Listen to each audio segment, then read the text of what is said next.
shut down in Uganda, traders in Kenya are suffering because they cannot communicate with their clients or even their suppliers.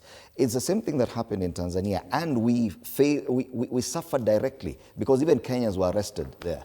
Do you think that this will affect us the same way Tanzania's election affected us? No, it will be completely wrong and tragic to compare Kenya with jurisdictions that are totally low in democracy. Kenya is a superpower democracy, and I think political leadership in Kenya, both the president and those in opposition, are conscious of the fundamental achievements of the democratic ideals in this country, and they need to protect that. We are a superpower democracy. That's a fact. Superpower. We can't compare with what happened in Tanzania and what is happening in Uganda. Of course, when you talk of Uganda, Museveni became president when I was in Form 4. And I think those who are in school will retire from public service while Museveni is still president.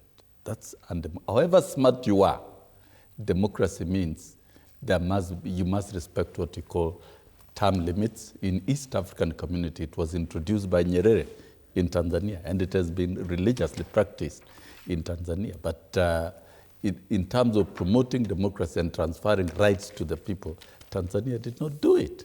So Museveni should have left. In fact, Ruto might retire before Museveni leaves office.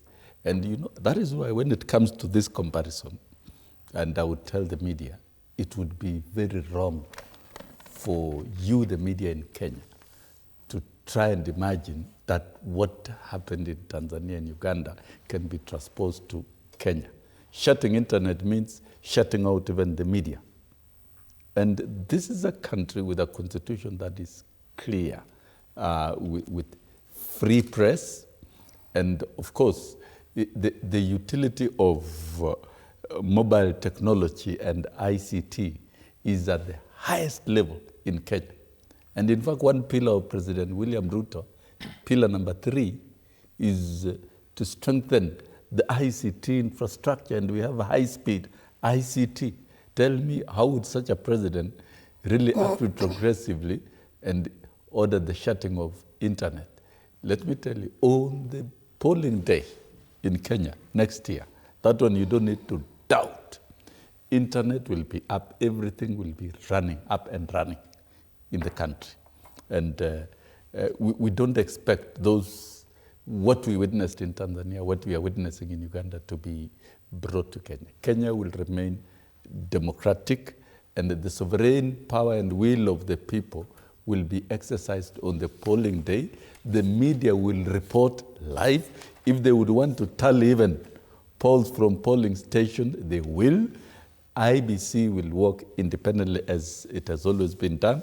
I don't think there is nothing to fear, absolutely nothing. It is not inconceivable. About next year, it Fred, is not inconceivable. Nothing to fear. Dr. Mbaye, nothing to fear. It has happened before. The media has been shut down in Kenya. When the state decided that due to security matters, I think it was during the swearing in of... Even during the Gen Z protests. Yes, the media has been shut down in Kenya. No, at some point we could not... It was never shut. The media was Dr. asked not to remain. Let's allow Dr. Mbaye to comment on this. Dr. Mbaye, we may feel that we are at a different level of democracy in Kenya.